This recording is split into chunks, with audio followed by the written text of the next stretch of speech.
Hello everyone, welcome back to our channel Math Zone with PP. I am Sanjeev Kumar. Today I want to give you information about the biology chapter 10, that is cell cycle and cell division. तो आइए आज हम start करते हैं biology की chapter 10 जो cell cycle और cell division of class 11th, ये क्लास 11th की है। तो आइए इसे स्टार्ट करता हूं। और ये बेसिक स्ट्रक्चर है, बेसिक बायोलॉजी की चीज है, दैट इज वेरी इंपॉर्टेंट। आइए लेट्स स्टार्ट जस्ट नाउ। हाँ, तो आइए स्टार्ट होते हैं। ये चैप्टर 10 हमारी cell cycle and cell division है। तो देखिए इसके बारे में डिटेल जानकारी लेते हैं। तो are you aware that all organism even the largest started their life from a single cell. जैसा कि हम जानते हैं जितने भी हमारे लिविंग ऑर्गेनिज्म हैं उनकी लाइफ की स्टार्ट एक सिंगल सेल से होती है। तो you may wonder how a single cell then goes on the form such large organism. तो अब हमें ये जान करके बहुत ही आश्चर्य होगी कि एक सिंगल सेल से कैसे एक लार्ज ऑर्गेनिज्म की क्रिएशंस होती है। ये growth and reproduction are characteristics of cell. ये ग्रोथ और रिप्रोडक्शन जो है ये सेल की कैरेक्टरिस्टिक्स है, indeed of all living organism. इसके साथ ही ऑल लिविंग ऑर्गेनिज्म की भी ये कैरेक्टरिस्टिक्स है। तो all cell reproduce by dividing into two with each parental cell giving rise to two daughter cells each time they divide। यानी कि जितने भी पेरेंटल सेल है ये दो पार्ट में डिवाइडेड हो जाते हैं, दो सेल में डिवाइड होते हैं और इस तरह से सेल की राइजिंग होती है और ग्रोथ होती है। तो these newly formed daughter cells can themselves grow and divide। ये जो नए डॉटर सेल्स बनते हैं ये फिर आगे फर्दर ग्रो करते हैं और फिर रीडिवाइड करते हैं इनटू टू सेल्स। तो इस तरह से धीरे धीरे सिंगल सेल से मल्टी सेलुलर ऑर्गेनिज्म क्रिएट हो जाता है, giving rise to a new cell population that is formed by the growth and division of single parental cell and its progeny। इस तरह एक सिंगल सेल से बहुत सारे सेल्स मिल करके ये सेल प्रोजेनी के अंतर्गत एक living being, multi cellular living being का क्रिएशन करता है। In other words, such cycle of growth and division allow a single cell to form the structure consisting of millions of cells। इस तरह एक single parental cell से millions of cell की एक organism create हो जाता है। तो आइए अब हम देखते हैं सेल साइकिल क्या है। तो नेक्स्ट पॉइंट हमारी सेल साइकिल है। तो cell division is very important process in all living organism. During the division of cell, DNA replication and cell growth also takes place। तो ये सेल डिवीजन बहुत ही important process है सारे living organism की। Cell division के दरमियान DNA replication होती है और सेल ग्रोथ होती है। अब all these process that is cell division, DNA replication and cell growth hence have takes place in coordinated way to ensure correct divisions and formation of progeny cell containing intact genomes। ये सारे systematic way से होते हैं। Cell division, DNA replication and growth, ये cell growth, ये सारे एक system progeny के साथ होती है जो कि हमारे आगे की जीनोम में काम आती है और ये उस जीनोम में कंटेन करती है।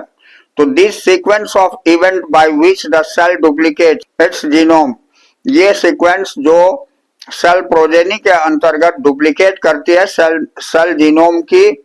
अब synthesis the other constituent of cell, यानी जितने भी और अदर कंस्टिट्यूएंट सेल की है उसकी सिंथेसाइज होती है, eventually divided into two daughter cell और लास्टली ये दो डॉटर सेल का निर्माण होता है।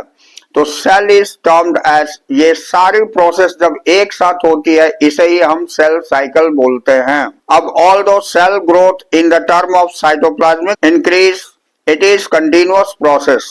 ये जो साइटोप्लाज्मिक इंक्रीज होती है, सेल ग्रोथ जिसे बोलते हैं, ये कंटिन्यूअस प्रोसेस होती है, ये कंटिन्यू चलती रहती है सेल के अंतर्गत। तो ये चैप्टर 10 जो हम लोग पढ़ रहे हैं, ये सेल साइकिल और सेल डिवीजन, ये हम लोग साइटोलॉजी के अंतर्गत पढ़ रहे हैं। अब देखिए DNA synthesis occurs only during the specific stage in the cell cycle. DNA synthesis जो होती है ये स्पेसिफिक स्टेज में होती है सेल साइकिल के अंतर्गत. The replicated chromosome that is DNA, replicated chromosome जिसको हम डीएनए बोलते हैं, are then distributed to daughter nuclei by complex series. एक कॉम्प्लेक्स सीरीज के अंतर्गत ये डॉटर न्यूक्लियाई डिस्ट्रीब्यूट करती है. इवन ड्यूरिंग सेल डिवीजन, यहाँ तक कि सेल डिवीजन में. These events are themselves under genetic control, ये डिवीजन जो होते हैं ये इवेंट्स होते हैं जेनेटिक कंट्रोल के अंतर्गत. अब देखिए phases of cell cycle. Cell cycle की कितनी फेजेस होती है इसके बारे में डिटेल जानकारी लेते हैं. तो a typical eukaryotic cell cycle is illustrated by human cell in culture. एक टाइपिकल यूकैरियोटिक सेल साइकिल को इलस्ट्रेट यहाँ किया से संबंधित है. अब these cells divided once in approximate about 24 hours. ये सेल डिवाइड करती है 24 घंटे के अंतर्गत. However, this duration of cell cycle can vary from organism to organism. ये जो ड्यूरेशन है ये अलग अलग ऑर्गेनिज्म में अलग अलग टाइम में होती है. And also from cell type to cell type, और सेल टाइप पर भी डिपेंड करती है. Yeast, for example, can progress through the cell cycle in only about 90 minutes. जैसे यीस्ट में जो है ये सेल साइकिल कंप्लीट होती है केवल 90 मिनट के अंतर्गत. दैट मीन्स 1.5 घंटे में ये कंप्लीट हो जाती है. The cell cycle is divided into 2 basic phases. Cell cycle जो है 2 बेसिक फेजेस में डिवाइड होती है. पहला होता है इंटरफेज और दूसरा होता है M phase. M phase that is mitotic phase. तो ये 2 फेजेस होते हैं. The M phase presents the phase when the actual cell division और mitosis occurs and the interphase represent the phase between 2 successive M phase.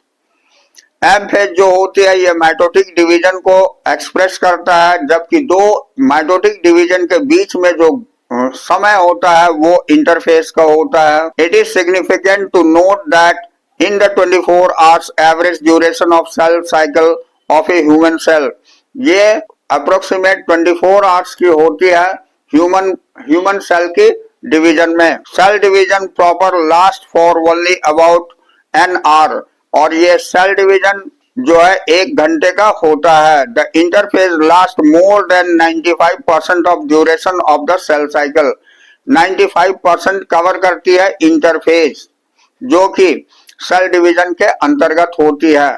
यानी cell divide ये 1 घंटे के अंतर्गत हो जाती है, बाकी के 23 घंटे ये इंटरफेस कवर करती है, जिसमें डॉटर सेल्स का फुल मैच्योरेशन हो जाती है. The M phase starts with the nuclear division.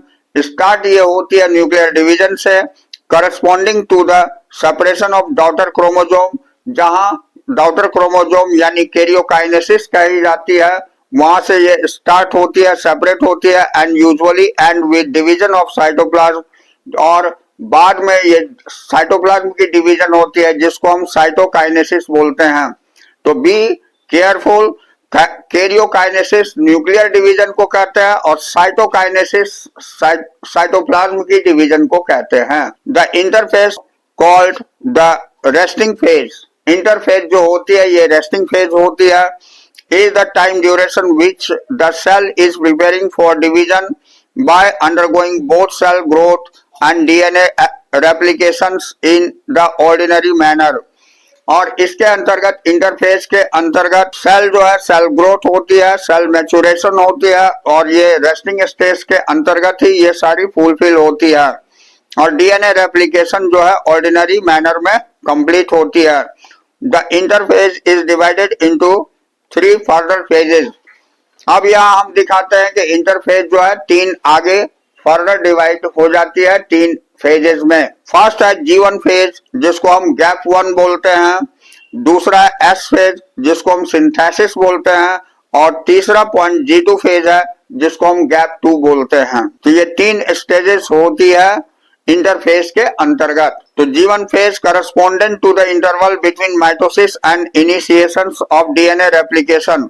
GNA phase जो है ये इंटरवल होती है माइटोसिस और डीएनए रेप्लिकेशन के बीच.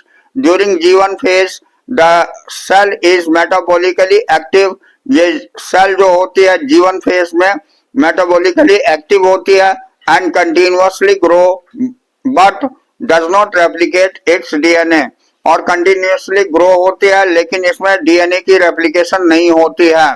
और synthesize phase mark the period during the which DNA takes place, और सिंथेसाइज फेज जो होती है इसमें इस पीरियड में डीएनए की सिंथेसिस होती है और रेप्लिकेशन होती है। अब आइए, during this time the amount of DNA पर सेल डबल्स, इस समय में डीएनए पर सेल जो है ये डबल हो जाती है।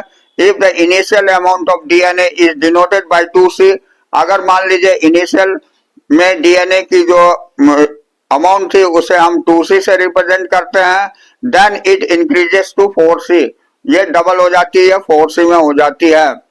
However, there is no increase in the chromosome number, जबकि इसमें क्रोमोसोम नंबर की इंक्रीज नहीं होती है। If the cell has diploid, अगर सेल डिप्लॉयड होती है और 2n नंबर ऑफ क्रोमोसोम होती है एट G1 में अगर 2n नंबर होती है क्रोमोसोम की, इवन आफ्टर S फेज, और ये S phase that synthesise phase में number of chromosomes remain the same, यानी कि सिंथेसाइज फेज में हमारी क्रोमोसोम की संख्या बराबर रह जाती है, दैट इज 2n ही रह जाती है। In animal cell during the S phase, अब एनिमल सेल में S फेज के अंतर्गत डीएनए रेप्लिकेशन बिगिंस, ये डीएनए रेप्लिकेशन स्टार्ट होती है इन द न्यूक्लियस के अंतर्गत, एंड द सेंट्रियोल डुप्लीकेट्स, और सेंट्रियोल डुप्लीकेट्स होता है इन द साइटोप्लाज्म में। ड्यूरिंग द G2 फेज, अब G2 फेज के अंतर्गत proteins and synthesize in preparation for mitosis, protein की सिंथेसाइज हो जाती है और उसकी प्रिपरेशन होती है माइटोसिस के दरमियान। वाइल सेल ग्रोथ कंटिन्यूज, जहां सेल ग्रोथ कंटिन्यू होती है। Some cells in adult animal, कुछ सेल एडल्ट एनिमल में do not appear the exhibit division, ये एक्जिविस्ट डिवीजन को अपीयर नहीं करती है, दैट इज हार्ट सेल, जैसे कि हार्ट सेल में।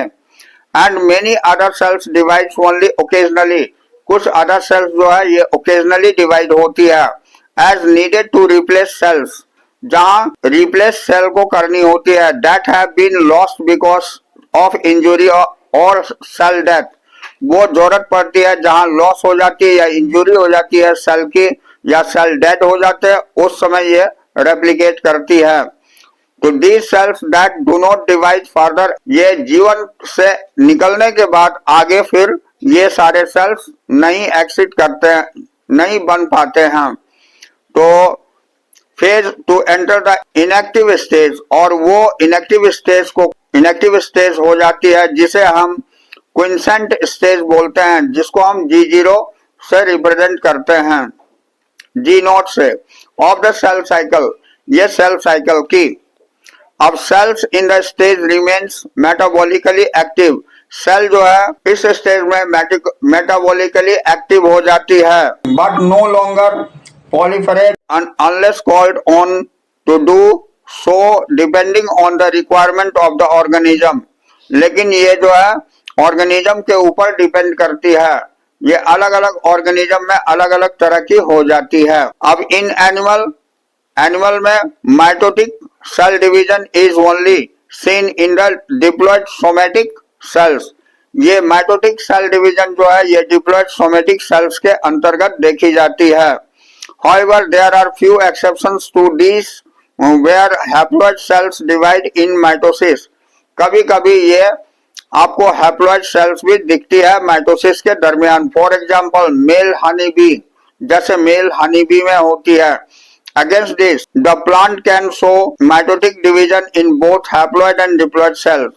इस तरह प्लांट में दोनों शो होते हैं, हैप्लॉइड और डिप्लॉइड सेल्स के अंतर्गत माइटोटिक डिवीजन शो होती है। From your recollections of example of alteration of generation in plant, ये अल्टरेशन और जनरेशन और रिकलेक्शंस के दरमियान प्लांट में चैप्टर 3 में जैसा कि हम देखे हैं, आइडेंटिफाई प्लांट स्पीसीज, जो आइडेंटिफाई करती है हमारी प्लांट स्पीसीज को, and stages eight which mitosis is seen in haploid cells, ये हैप्लॉइड सेल्स में ही देखा गया है कि माइटोसिस सेल डिवीजन होती है। अब हम नेक्स्ट आते हैं एम फेज। एम फेज हमने माइटोटिक फेज को बोला था, तो अब एम फेज के बारे में डिटेल जानकारी लेते हैं।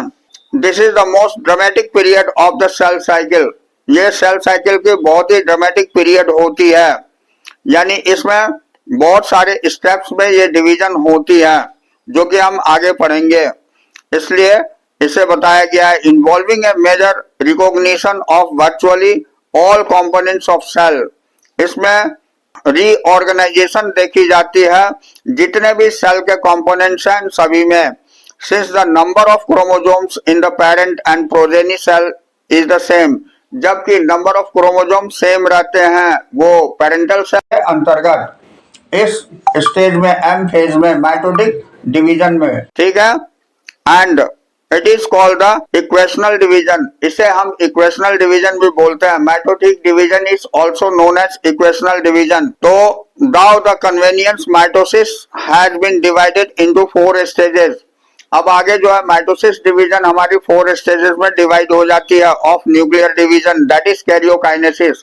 कैरियोकाइनेसिस हमारी 4 स्टेजेस में होती है। It is very essential to understand that the cell division of progressive process and very clear-cut lines cannot be drawn between various stages.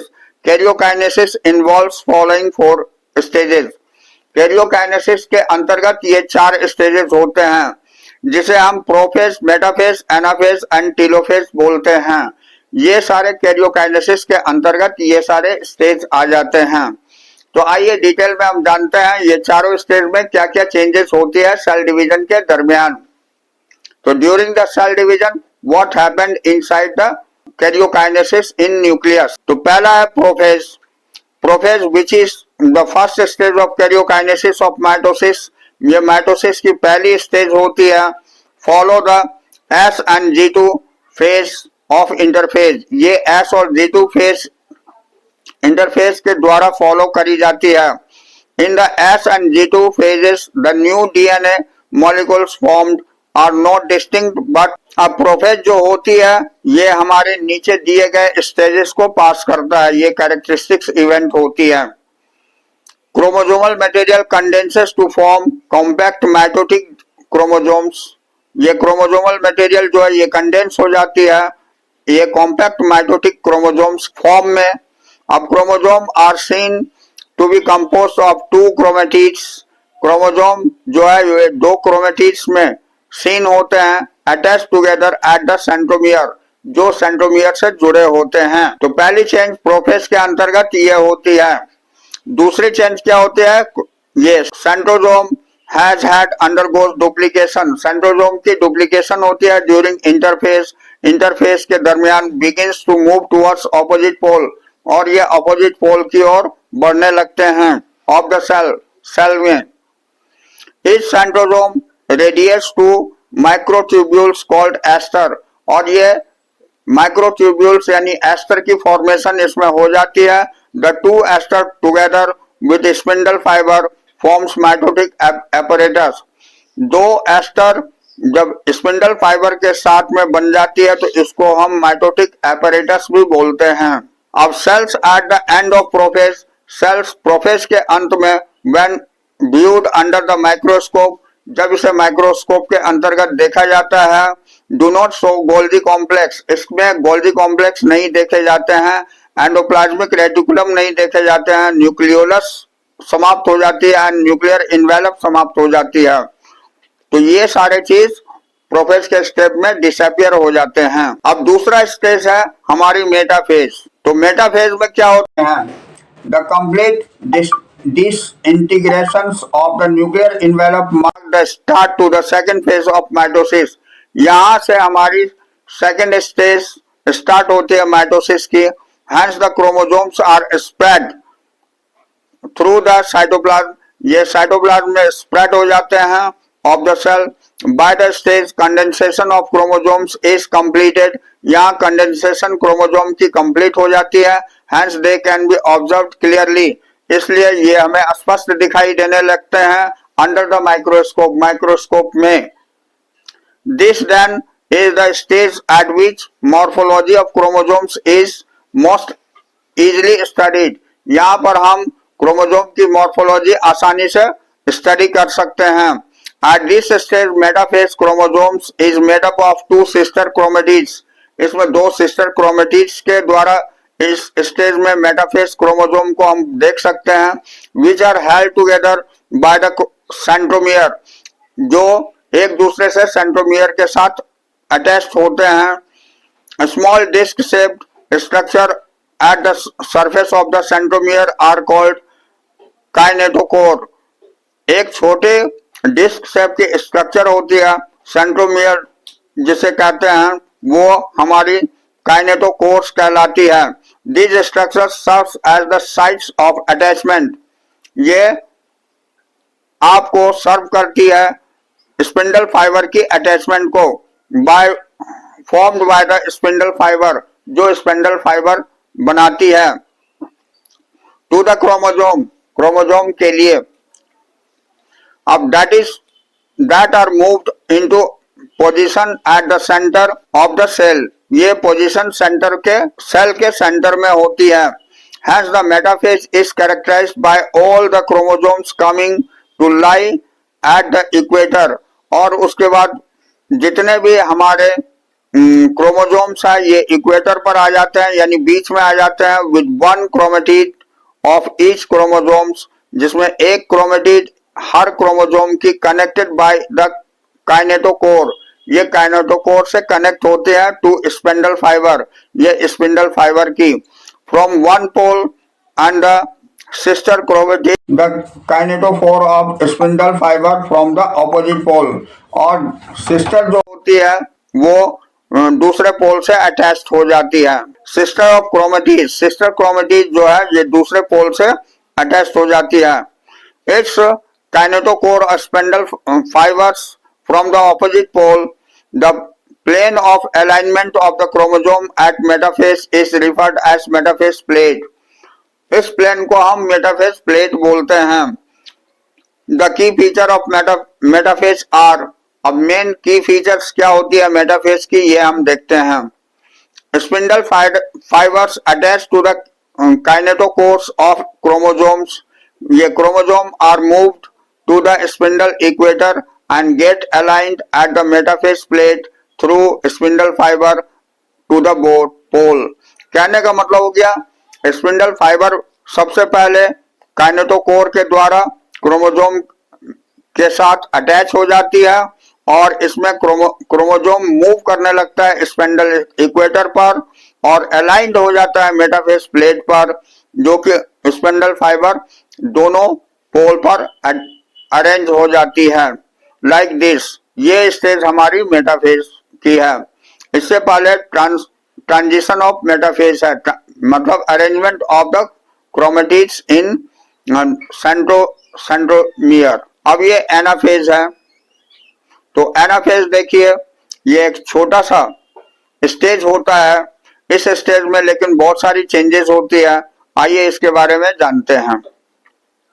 तो at the onset the anaphase, each chromosome arranged at the metaphase plate and split simultaneously of two daughter chromatids. यहाँ anaphase में chromosome जो है arrange हो जाते हैं metaphase plate पर और स्प्लिट यहाँ से हो जाती है और ये दो डॉटर क्रोमेटिड में डिवाइड हो जाती है. Now refers as the daughter chromosome, जहां इसे डॉटर क्रोमोसोम के द्वारा रिफर करी जाती है of the future daughter nuclei. ये फ्यूचर डॉटर न्यूक्लियाई के लिए begins their migration towards the. और यहां से ये दोनों टूट करके अलग अलग अब दो पोल पर जाने लगते हैं. At each chromosome moves away from the equatorial plate. और ये इक्वेटोरियल प्लेट से हट करके ये दोनों पोल पर जाने लगते हैं. The centromere of each chromosome remains directed towards the pole. Centromere chromosome की ये आपको डायरेक्टेड होती है पोल की तरफ. And hence the leading edge, और इसके अंतिम एज यानी किनारे से. With the arm of chromosome trailing behind, और आर्म ऑफ क्रोमोसोम ये ट्रेल बिहाइंड करता है. फिगर 10.2c में हम देख सकते हैं। ये 10.2 भी इसके नीचे दिए गए हैं। The anaphase stage is characterised by, यहाँ देखिए ये स्टेजेस है आपकी एनाफेज की। फॉलोइंग की इवेंट्स, इसमें इस तरह की इवेंट्स होती है। Centromere split and chromatid separates, इसमें सेंट्रोमियर स्प्लिट हो जाती है और इसमें क्रोमेटिड सेपरेट हो जाती है, अलग अलग हो जाती है। Chromatids move to the opposite pole, और ये क्रोमेटिड जो है दोनों पोल पर मूव करने लगते हैं, ये प्लेट से अलग हट करके। ठीक है, तो ये हमारी एनाफेज में होती है। हाँ, तो आइए अब हम टीलोफेज में आते हैं। तो at the beginning of the final stage of karyokinesis, ये कैरियोकाइनेसिस स्टेज, ये कैरियोकाइनेसिस का फाइनल स्टेज है telophase. That is telophase, the chromosomes that have reached their respective poles decondense and lose their individuality, यानी यहाँ पर आकर के फिर से डिकॉन्डेंस हो जाती है, यानी कि न्यूक्लियर मेम्ब्रेन के अंतर्गत जो न्यूक्लिक एसिड होती है वो अपने नॉर्मल कंडीशन में आ जाती है। And the individual chromosome can no longer be seen, अब इंडिविजुअल क्रोमोसोम दिखाई नहीं देते हैं।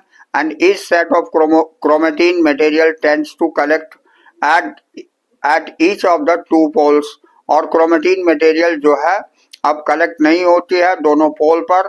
अब this is stage which shows the following keywords, इस स्टेज पर ये फॉलोइंग कीवर्ड्स हमें देखने को मिलता है।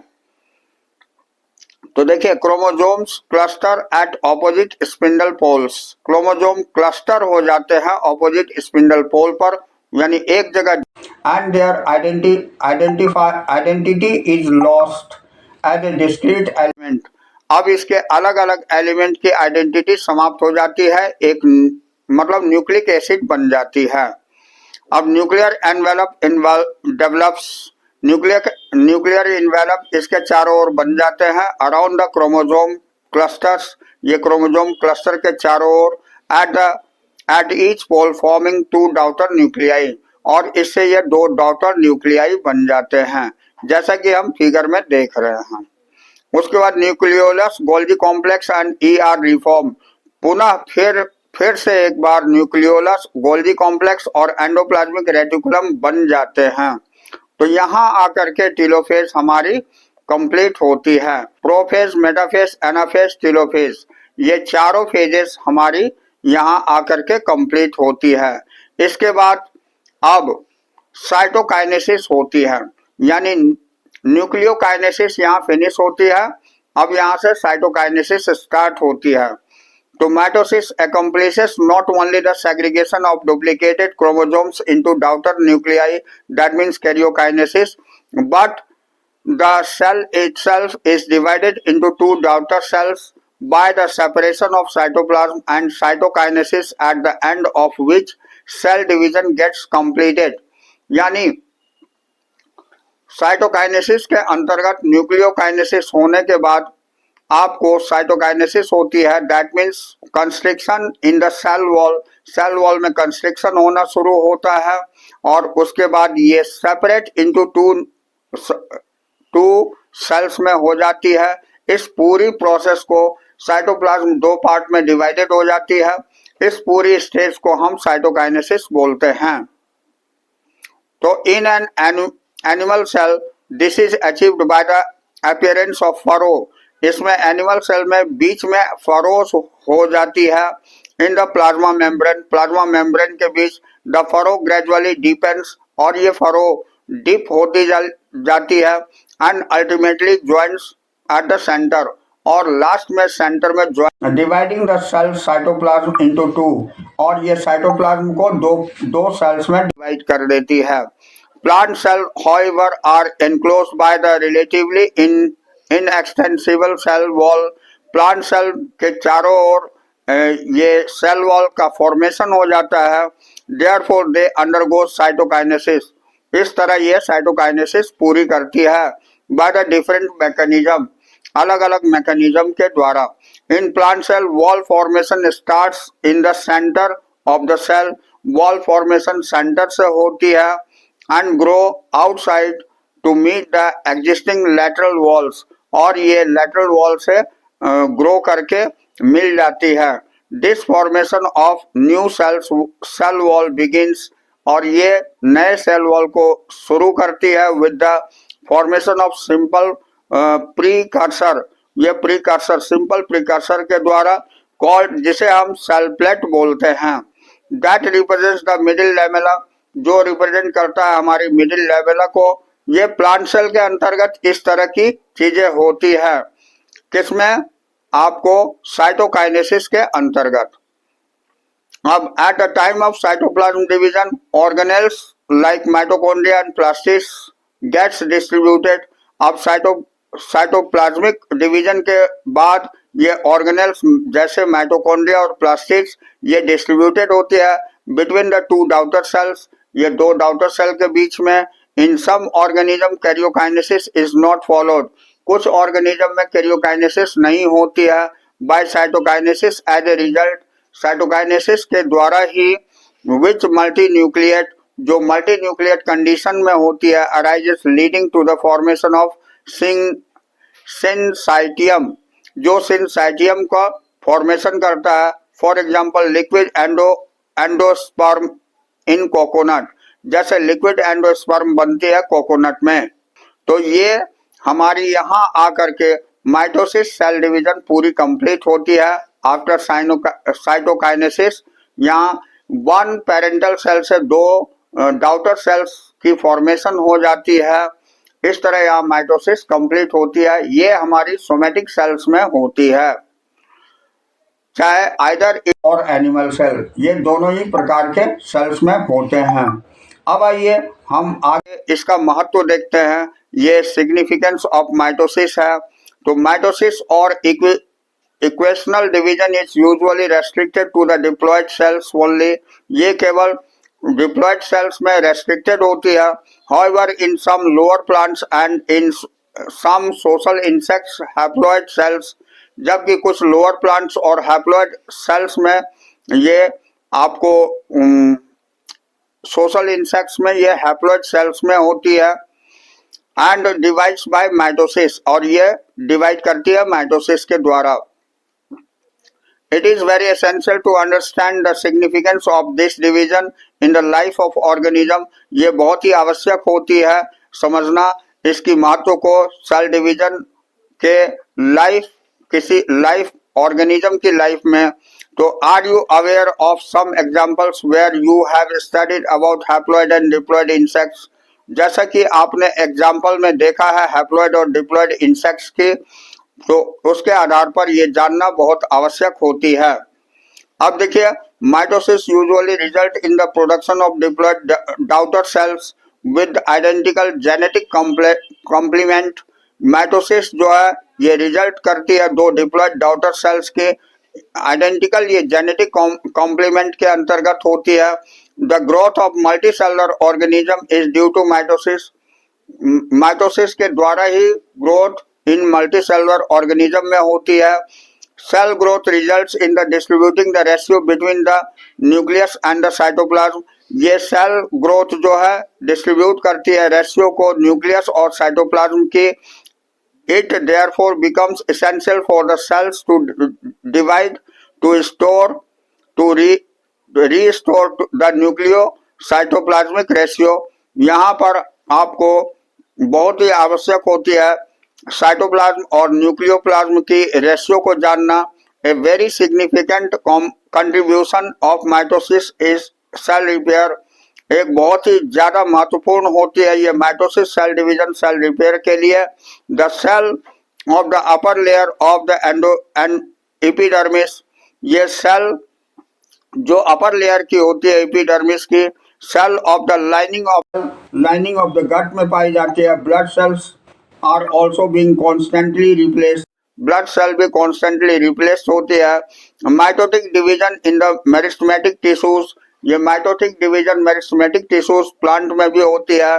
That is apical and lateral cambium, जो एपिकल और लेटरल कैम्बियम में पाई जाती है, resulting in continuous growth of plant throughout their life, जिससे कि कंटिन्यूअस ग्रोथ होती है प्लांट में पूरे लाइफ तक। ये तो प्लांट में होती है कंटिन्यूअस ग्रोथ, लेकिन एनिमल्स में कंटिन्यूअस ग्रोथ नहीं होती है, एक निश्चित एज तक होती है। अब हम आते हैं मियोसिस के बारे में जानकारी लेते हैं। तो मियोसिस ये दूसरी सेल डिवीजन है। इसके फलस्वरूप क्या होता है, वन पेरेंटल सेल से 4 डॉटर सेल्स में डिवीजन होती है। इसमें सारे स्टेजेस जो कि हम ऊपर पढ़ चुके हैं ये 2 बार होती है, तब इसमें साइटोकाइनेसिस होती है। आइए इसकी डिटेल जानकारी लेते हैं। The production of offsprings by sexual reproduction includes the fusion of 2 gametes.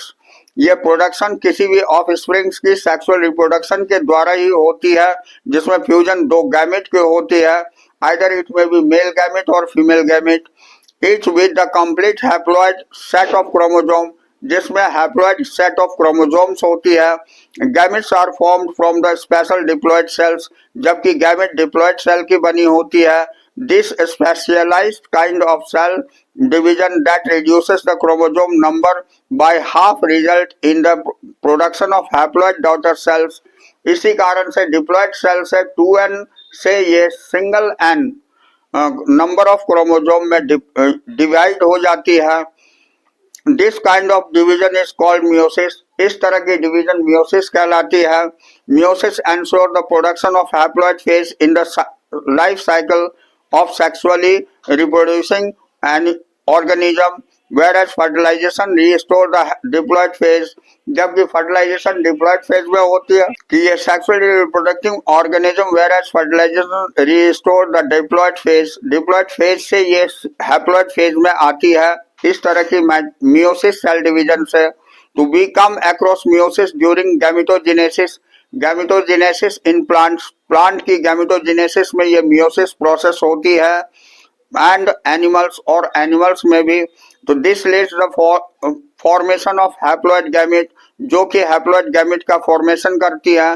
The key features of the meiosis are as follows. Key features इसकी नीचे दी गई है, जो कि हम देखते हैं। मियोसिस इन्वॉल्व्स 2 सीक्वेंशियल साइकिल, इसमें 2 सीक्वेंशियल साइकिल होती है of nuclear and cell division, दोनों की, न्यूक्लियर डिवीजन की भी और सेल डिवीजन की भी, जिसे हम मियोसिस फर्स्ट और मियोसिस सेकंड के नाम से जानते हैं। But only the single cycle of DNA replication, लेकिन डीएनए रेप्लिकेशन सिंगल होती है। दूसरी पॉइंट है, meiosis first is initiated after the parental chromosome have replicated to produce in identical sister chromatids at the S shape. ये S shape के अंतर्गत identical sister chromatids के production के लिए ये पेरेंटल क्रोमोसोम्स की इनिशिएट करती है मियोसिस फर्स्ट। अब meiosis involves in the pairing of homologous chromosomes. ये पेयरिंग ऑफ होमोलोगस क्रोमोसोम्स के अंतर्गत मियोसिस होती है, and recombination between the non sister chromatids, और रिकॉम्बिनेशन होती है जो कि नॉन सिस्टर क्रोमेटिड्स होती है ऑफ होमोलोगस क्रोमोसोम, यानी होमोलोगस क्रोमोसोम की। अब नेक्स्ट पॉइंट है, 4 haploid cells are formed at the end meiosis, यानी मियोसिस के अंत में 4 हैप्लॉइड सेल्स हो जाती है। ये मियोसिस सेकंड के अंतर्गत। Meiosis events can be grouped under the following phases. अब आइए हम मियोसिस के अंतर्गत कौन कौन सी फेजेस होती है इसके बारे में डिटेल जानकारी लेते हैं। तो मियोसिस फर्स्ट में prophase first, metaphase first, anaphase first और टेलोफेज फर्स्ट हो जाती है। After that meiosis second phase start होती है। उस स्टेजेस ये जितने भी फर्स्ट हुए हैं सारे सेकंड हो जाते हैं। That means prophase second, metaphase second, anaphase second and telophase second. After that cytokinesis हो जाती है और इस तरह ये मियोसिस कंप्लीट होती है। तो आइए देखते हैं इसमें मियोसिस फर्स्ट के अंतर्गत। मियोसिस फर्स्ट में प्रोफेज फर्स्ट के अंतर्गत क्या होती है ये मैं बताता हूँ। Prophase of the first meiotic division is typically larger, ये लॉन्गर, ये थोड़ा बड़ा होता है, एंड मोर कॉम्प्लेक्स, और थोड़ी जटिल होती है when compare to the prophase of mitosis, mitosis के कंपैरिजन में। It has been further subdivided into the following 5 phases. इसको 5 phases में सब डिवाइड करते हैं बेस्ड ऑन क्रोमोजोमल बिहेवियर, जो कि क्रोमोजोम की बिहेवियर पर बेस्ड होती है. That is leptotene, zygotene, pachytene, diplotene and diakinesis. ये 5 फेजेस होती है. तो आइए लिपोटीन में क्या होती है ये हम देखते हैं. During leptotene stage of chromosomes become gradually visible under the light microscope. ये लाइट माइक्रोस्कोप के अंतर्गत लिपोटीन स्टेज में क्रोमोजोम्स जो है विजिबल होती है. The compaction of chromosome continue throughout the leptotene. और ये कॉम्पैक्शन होती है क्रोमोजोम की लिपोटीन के पूरी लिपोटीन के अंतर्गत. This is followed by the second stage of prophase fast. ये सेकेंड स्टेज प्रोफेज फास्ट के अंतर्गत फॉलोड होती है, जिसको हम जाइगोटीन बोलते हैं. अब ड्यूरिंग दिस स्टेज जाइगोटीन में क्या होती है कि इस स्टेज में क्रोमोजोम्स स्टार्ट पेयरिंग टुगेदर. यहाँ पर क्रोमोजोम पेयर बनाने लगते हैं and the process of association is called synapsis. और इस प्रोसेस को हम साइनेप्सिस बोलते हैं. Such pair chromosomes are called homologous chromosomes. इस तरह के पेयर ऑफ क्रोमोजोम्स को हम होमोलोगस क्रोमोजोम्स बोलते हैं. Electron micrographs of the stage indicates the chromosome synapsis is accompanied by the formation of complex structure called synaptomal complex. और इस तरह एक कॉम्प्लेक्स स्ट्रक्चर फॉर्म होती है जिसे हम साइनेप्टोनमल कॉम्प्लेक्स बोलते हैं. Complex formed by the pair of synapsed homologous chromosome. और ये कॉम्प्लेक्स फॉर्म हमारी pair of homologous synapsed homologous chromosome से बने होते हैं. इट इज कॉल्ड बाइवेलेंट और टेट्राड. और इसे हम बाइवेलेंट या टेट्राड बोलते हैं. However, these are more clearly visible in the next stage. जबकि ये आपको क्लियरली विजिबल होती है नेक्स्ट स्टेज में. The first 2 stage of prophase fast is relatively short life compare to the next stage. अब जो फर्स्ट 2 स्टेजेस थी prophase की, ये रिलेटिवली शॉर्ट होती है compare to the next stage, अगली स्टेज से. तो दैट इज पैकिटीन. पैकिटीन छोटी होती है. During this stage the 4 chromatids of each bivalent chromosomes becomes distinct and clearly appearance at the tetrad. ये क्रोमेटिड जो है बाइवेलेंट की क्रोमोसोम्स ये डिस्टिंक्ट होती है, जो क्लियरली अपीयर होती है टेट्राड में. This stage is characterised by the appearance of recombination nodules. ये अपीयरेंस इसमें रिकॉम्बिनेशन नोड्यूल्स के रूप में होती है. It sites at which crossing over occurs between the non sister chromatid. इसके बीच में क्रॉसिंग ओवर हो जाती है जो कि नॉन सिस्टर क्रोमेटिड होती है ऑफ द होमोलोगस क्रोमोसोम. ये होमोलोगस क्रोमोसोम की crossing over is the exchange of genetic material into the homologous. Crossing over is the exchange of genetic material between the 2 homologous chromosomes. ये 2 homologous chromosomes के बीच में genetic material की exchange होती है, जिसको हम क्रॉसिंग ओवर बोलते हैं. Crossing over is also enzymatic mediated process. ये एंजाइम मेडिएटेड प्रोसेस होती है and enzyme involved is called recombinase. और इसे ही हम रिकॉम्बिनेज बोलते हैं. Crossing over leads to the recombination of genetic material on the 2 chromosomes. Crossing over ये जेनेटिक मटेरियल की एक्सचेंज होती है 2 क्रोमोसोम के बीच में, जिसे हम रिकॉम्बिनेशन बोलते हैं. ये तो बता ही दिया. अब रिकॉम्बिनेशन बिटवीन होमोलोगस क्रोमोसोम, यहाँ आकर के होमोलोगस क्रोमोसोम की रिकॉम्बिनेशन कंप्लीट होती है बाय द एंड ऑफ पैकिटीन. पैकिटीन के अंत में. Living the chromosome linked at the site of crossing over. और इसे क्रोमोसोम को क्रॉसिंग ओवर की साइट पर ही लिंक होती है. The beginning of diplotene.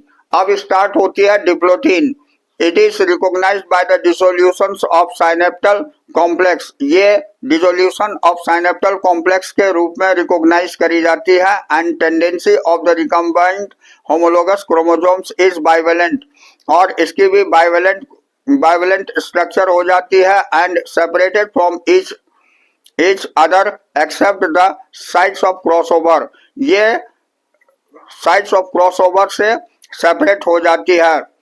These X-shaped structure, ये X-shape की structure होती है, are called chiasmata, जिसे हम chiasmata बोलते हैं. In oocytes in the some vertebrates, diplotin can last for month or years. oocytes में कुछ वर्टिब्रेट्स में इसमें कुछ महीने या साल भी लग सकते हैं. अब the final stage of meiotic prophase fast is diakinesis. Final stage इसकी डाइकाइनेसिस कहलाती है. This marked by the terminalisation of chiasmata. ये कियास्माटा की टर्मिनलाइजेशन करती है. During the phase the chromosomes are fully condensed and the meiotic spindle is assembled to prepare the homogeneous chromosomes for separation. ये chromosome की fully condensed होकर के ये meiotic spindle में ये अपीयर होती है और ये प्रिपेयर करती है होमोलोगस क्रोमोसोम्स को सेपरेट करने के लिए. बाय द एंड डाइकाइनेसिस, और अंत में डाइकाइनेसिस में the nucleoplasm disappears. Nucleoplasm disappear हो जाते हैं and the nuclear envelope also break down, और न्यूक्लियर इन्वेलप ब्रेक डाउन हो जाती है. Diakinesis represents transitions of the metaphase. Diakinesis represent करती है हमारी ट्रांजिशन मेटाफेज को. अब आइए, तो ये हमारी प्रोफेज खत्म होती है. अब मेटाफेज फर्स्ट में हम आते हैं. तो the bivalent chromosomes align to the equatorial plate. अब ये इक्वेटोरियल प्लेट में आ जाती है. The microtubules from the opposite poles of the spindle attach to the kinetochore of the homologous chromosome. ये ऑपोजिट पोल्स पर एक अरेंजमेंट हो जाती है हमारी इक्वेटोरियल प्लेट पर, और ये काइनेटोकोर की से अटैच होकर के होमोलोगस क्रोमोसोम की होती है. अब देखिए, ये नेक्स्ट पॉइंट होती है हमारी, नेक्स्ट स्टेज होती है anaphase first. The homologous chromosome separate. अब इसमें होमोलोगस क्रोमोसोम सेपरेट हो जाती है while sister chromatids remains associated. जबकि सिस्टर क्रोमेटिड उससे एसोसिएटेड होती है एट देयर सेंट्रोमियर. सेंट्रोमियर से, जो फिगर 10.3 में दिखाई गई है, यहाँ दिखाई गई है. ये मेटाफेज है. अब ये एनाफेज, ये वाली चीज हम दिखा रहे थे इस स्टेज में. अब लास्ट होता है ये टीलोफेज. तो टीलोफेज फर्स्ट में क्या होती है ये भी हम देख लेते हैं. तो यहाँ the nuclear membrane and nucleolus reappear. फिर से न्यूक्लियर मेम्ब्रेन और न्यूक्लियोलस अपीयर हो जाती है. Cytokinesis follows. इसमें साइटोकाइनेसिस फॉलो होती है and this is called the dyad of cells. इसे हम डायड ऑफ सेल्स बोलते हैं.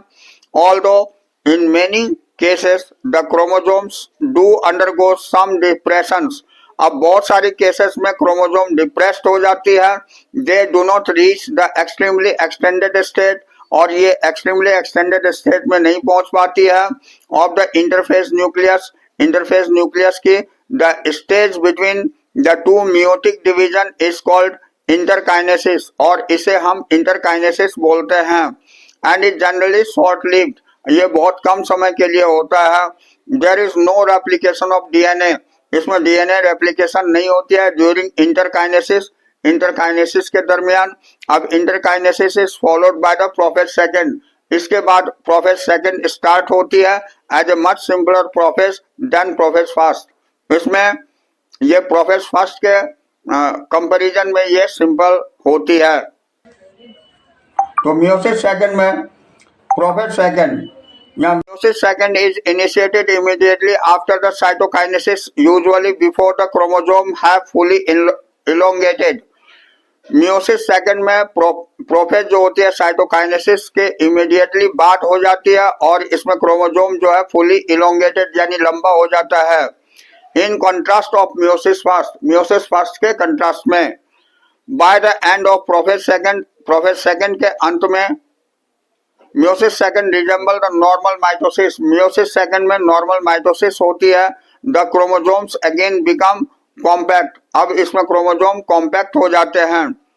मेटाफेज सेकंड में at the stage of the chromosome align the equator, ये मेटाफेज सेकंड में फिर से एक बार क्रोमोजोम्स इक्वेटर पर अलाइन हो जाते हैं and microtubules from opposite poles of the spindle, और माइक्रोट्यूब्यूल्स ऑपोजिट पोल से स्पिंडल के साथ अटैच हो जाती है टू द साइड काइनेटोकोर, ये काइनेटोकोर के साथ ऑफ सिस्टर क्रोमेटिड्स, ये सिस्टर क्रोमेटिड की।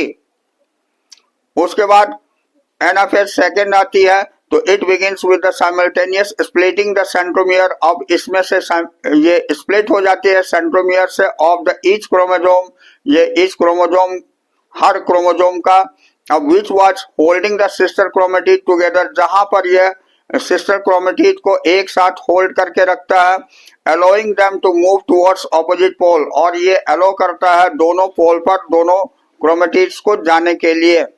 ये हम फिगर 10.4 में देखेंगे।